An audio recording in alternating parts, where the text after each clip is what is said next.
The test. An ascetic once arrived at the doorstep of a king named Kushika. The king immediately recognized him as a holy man and showed him into the white stone palace. The ascetic strolled into the great entry hall without a glance at its grand fixtures, and then announced that he would like to move in and stay with the king for an unspecified length of time. His exact words were, "O faultless man, for some time now my heart has desired to reside with you." The king was taken aback by that unexpected declaration and confessed how childish he found it to be. "Nonetheless, Holy One, I shall do as you command," he quickly added. The sage smiled to himself. He told the king that he was tired and would like to be refreshed. The king, now joined by his wife, led the holy man to a gem-covered rosewood seat and brought a bowl of jasmine water for washing the holy man's feet. The sage allowed one royal servant to wash his feet as he cooled down beneath a fan waved by another. In the meantime, the scent of fine incense pervaded the room for his olfactory pleasure. After the guest was thus refreshed, the king brought him some honey to sweeten his palate. Then, with visible trepidation, with folded hands, the king betook himself before the great man and said, "Tell me, O Holy One, how I may be of service to you now. Whatever is mine, you can have. The palace, my wealth, my very throne are yours to enjoy if you so wish." The ascetic was clearly pleased with the king. "I do not want any of your things, noble king. Your wealth, power, women do not interest me. What I would like is this. I intend to begin a special vow, and I would like your wife and you to serve me unconditionally while I am thus engaged." This request filled the king with joy, and he immediately agreed to serve the excellent sage. The king summoned his wife, and the royal couple led their guest to his quarters in the palace, where a comfortable bed was neatly prepared. The sun was past its midday point, and the guest announced that he was hungry. "What kind of food would the great sage like?" asked the queen. "Bring an appropriate snack for someone like myself," he answered vaguely. The two hosts hurriedly withdrew from the guest's room and ran to the kitchen. They returned shortly, personally bearing trays with sliced fruit, cheeses, and sweets. As the holy man indifferently picked at this and that, the couple stood tensely by, waiting for his instructions. To their relief, the guest said nothing critical. Now he seemed to be getting drowsy. "I should like to take a nap now," he yawned. They were about to leave, but he stopped them. "No, stay here. Sit by the bed as I sleep, and whatever you do, do not leave and do not wake me up. Oh, and one more thing," he added as he sat at the foot of his bed. "I should like it very much if you massaged my feet while I sleep."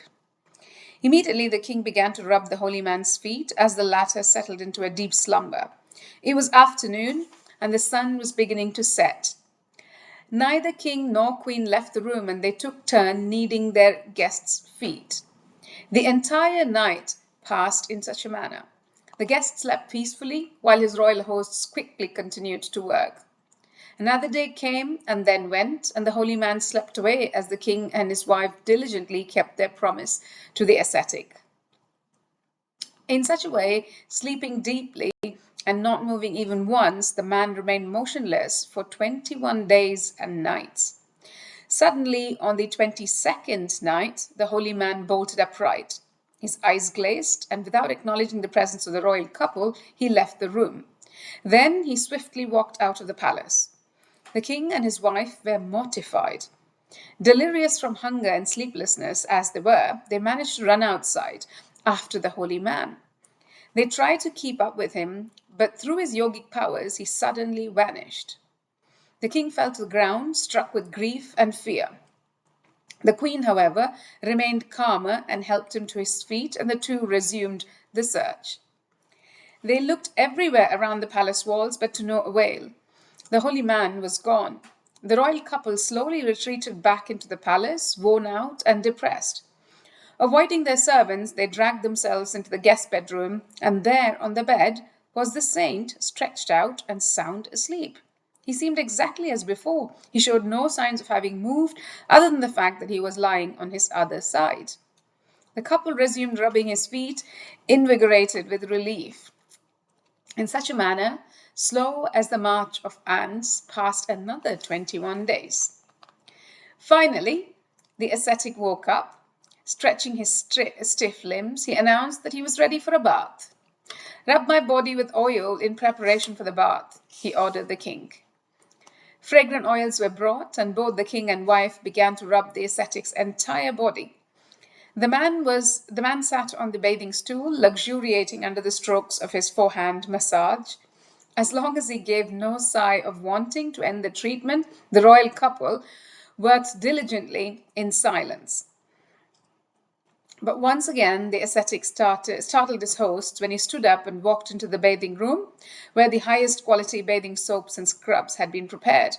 Before the couple could follow him in, he vanished into thin air. This time, the king and his wife did not panic, but began preparation for their guest's meal. The most sumptuous food was cooked and delivered into the holy man's chamber. There were several dishes of venison and fowl, vegetables steamed in herbs, fried patties made of rice, banana, jaggery gruel, rice, and spicy dal. Numerous types of sweetmeats and exotic fruits were also brought on jeweled trays. The holy guest emerged from his bath and took one look at the royal feast that lay before him. With one wave of his hand, he caused it all to explode into flames. "I didn't ask for food. You need not have bothered." The king showed no sign of anger or impatience. Instead, he lowered himself before the guest and asked how he could be of further service. The ascetic, looking at the king with intense curiosity, answered, "I want you, along with your wife, to yoke yourself to one of your chariots. Then I should like the two of you to pull the chariot in which I shall be riding throughout the city." Hearing this request, the king eagerly inquired, "Which chariot shall it be, sir? A pleasure chariot or a battle one?" "Make it your heaviest chariot, the one you use to charge into enemy fortifications," the holy man answered, nodding. And he added, "Make sure all your weapons are loaded into it, the darts and javelins and the golden columns and poles and standards and flags as well. I want it nice and heavy." After a pause, he added, "You shall pull it wherever I guide you, slowly or quickly, and do make sure everyone in the city comes out to see you and the queen pull it. Oh, and one more thing. From the chariot I shall distribute to the crowd anything I choose out of your treasury. Jewels, gems, gold, silver coins, sheep, and even your servants and the women of your palace. Is that clear?" The king ran to make the arrangements. Within the hour, he was strapped alongside his wife to the chariot. A whip cracked, and the two began to pull the heavy chariot through the crowded alleyways of the capital city. Their progress was slow, one tortured step after the other, the heavy load getting heavier with each pull.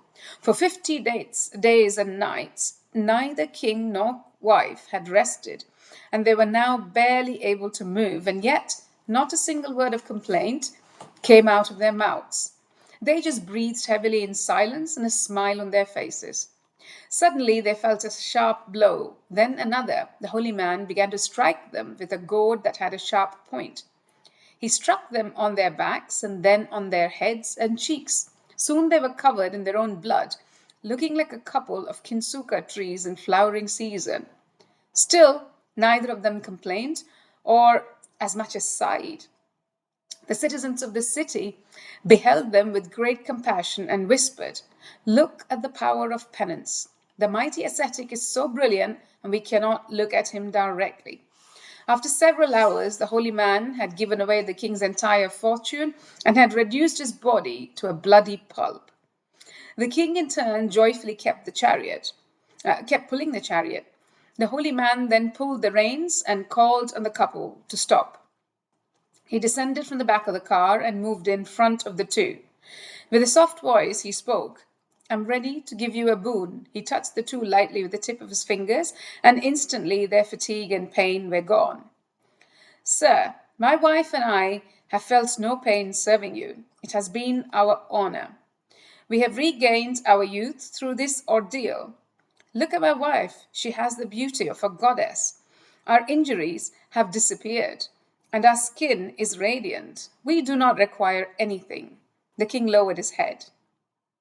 Dear king, I've never spoken idly, and I am not about to begin now. You shall receive your reward tomorrow.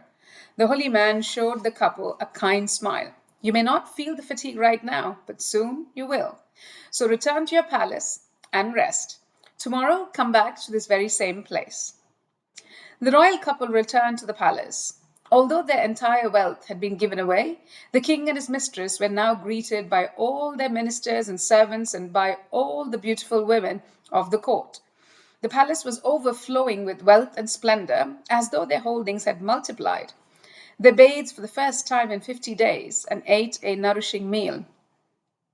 Then, finally, the couple went to sleep. In the meantime, the holy man retired to a patch of woods by the Ganges, a place frequented by jackals and vagabonds. There he slept the night. In the morning, when the king arrived, the place was completely transformed. Where there had only been thistles and snakes, the king now saw trees blooming with pink flowers and mansions with celestial cars. There were green meadows speckled with yellow and red mountain flowers and crystal blue lakes. Every imaginable bird and animal was peacefully feeding in that miraculous place that looked like the divine gardens. The king saw all this with amazement, knowing that it was created through the spiritual powers of the holy man. Suddenly, he came to regard his own worldly power and wealth with contempt and found himself wishing he would renounce worldly affairs in order to become a spiritual being. However, because he was a Kshatriya, a member of the warrior caste, and a king, this was not possible. The holy man saw into the mind of the king. He spoke. You should know, noble king, that I came here to destroy you. I came to test you, waiting for you to lose your temper or your patience. Then, and only then, I would have destroyed you. And with you, the entire caste of the Kshatriyas would have vanished. You see, I was seeking to prevent a future massacre of the entire priestly caste of Brahmins by the Kshatriyas. But you have proven yourself far superior to mere warriors. You are a true vanquisher of anger. You have mastered your own nature, which is a mark of a pure Brahmin. And now, the holy man added as he swept his arm over the magnificent world around them, now I see that you value the creative power of the spirit. In your heart, you wish to become a Brahmin. Yes, holy man, I recognize your supremacy over worldly power or wealth. Well then, I cannot make you a Brahmin, not even Shiva could do that. But your descendants will someday become Brahmins through marriage. Your race will be saved and it will prosper under the spiritual guidance of Brahmins. I noticed for the first time that we were seated in the shade of a tamarind tree. Because the slope was steep, the tree never reached the majestic size of its brothers below. But its canopy was broad, formed into a huge bonsai shape by the northern winds. It was a beautiful spot. But I hated the story. What a vicious story. Do you mean what a vicious Brahmin? Well, both. What's the story saying anyway? That we are to prove our worth by putting up with capricious cruelty? That we gain something by acquiescing to injustice without putting up a fight? I don't buy it. My guide seemed genuinely surprised by this display of emotion. I might have been venting, though, because the magical date palm lotion was beginning to wear off my feet. You sound almost like Job railing against God. If you don't mind that I compare myself with God. That made me laugh. This tiny wrinkled man in his brown polyester pants and worn out rubber thongs, what a startling and comic image. Then he added, Are your feet hurting again? I ignored the question and attacked. I suppose you're going to tell me that the story is merely symbolic and that it has nothing to do with Brahmin exploitation of the lower castes, right? This made the old man squint at me. If you know what I'm thinking, then you tell me what I might say the story symbolizes. Go ahead. You're in a feisty mood. Tell me. I was no religion scholar, that's Ronnie's field, but it seemed obvious. Mortification of the flesh, asceticism for spiritual goals. My goodness, that's your Catholic mother again. We don't use this kind of language, killing the body. It's not the enemy, you know. But then you're not very far off, I must admit. Hey, thanks. I'm not used to agreement from you, but that doesn't change the fact that you're getting ready to mold the story in that mystical way you have of reading stories. My sarcasm only seemed to make him happy, and he said, "Do you mean reading or telling?" Well, why not? We maul, as you put it. We interpret our life all the time. Why not do it with a story? He saw my skepticism and took a deep breath. Look back on your own life, your childhood, your injury, all the events that are part of your life, not someone else's. What makes it your life and not theirs? The hero, of course, the central character, the constant witness, that's you, right? I nodded quietly, curious to see where he was going. Whether you tell your life to someone else or you carefully keep it concealed, as you prefer to do, in reflecting back on it, you give it the shape of a story. At the same time, any given memory that you have, any moment in your life, means something, does it not? At the very least, it belongs in your narrative rather than in someone else's. This is your pilgrimage, not the old man's. He's just the, what shall we make me? The quirky guide. That sounds good. A bit typecast, but good. Are you still with me? I nodded again. No event in your life is a simple objective fact. It always means something to the memory processing mind. This is when I started suffering. This was my best day in high school. All these judgments are literary interpretations, my friend. No more, no less. The only difference is that you are interpreting your own private symbols instead of a book or a story. But why not do the same thing with the stories I tell you? Pretend that they are part of your life. They are, after all, a part of mine. Yes, I see that. So, with your permission, I shall mold the story, but for your sake, I'll try to be conservative. Here goes. It's a story about giving up the things that keep us back: food, sleep, sex, money, pride. Although the Brahmin is depicted as a vicious man, that's nothing compared to the difficulty of renouncing those things. So you see, it's not a story about self torture. That would be too easy and superfluous. It's about letting go of entrenched desires. You must learn to control that constant urge for something more, something always better, something more pleasurable, something always nicer, or something more important. For you, it may not be money or sex, but your pride, my son, your pride. With your permission, I would like to rest a bit longer. We sat quietly for a few moments as I tried to calculate how he came up with my major sin and whether I should pout. But then he interpreted my nervure. Have you ever meditated, my friend, or practiced yoga? His comment made me eager to speak, and I told him that after leaving the hospital, I took a yoga course in La Isla in California twice a week for over a year. The physical therapist had said it would do my back a lot of good. The students were mostly Admiralty and faculty wives, tanned women with tightly pulled back blonde hair. It was a morning course. There were two instructors. Susie, who was fanatic about wellness and a balanced life, never left me alone because she claimed I needed to learn how to release the tension in my body. The other was Ananda Devi or something like that. Her thing was nirvana. She kept telling us how close we were all getting to that blissful state beyond the cycle of all suffering. After class, everyone would meet at a strip mall cafe for coffee with milk foam, and the conversation would turn to famous gurus and life altering diets. I always had espresso and a sweet. It gave me a kick in the pants and a taste of nirvana right then and there. The old man laughed and congratulated me for being self deprecating. You're quite right to see the humor, young man. Yoga has produced its share of comedy. Here's an amusing little tale I once heard.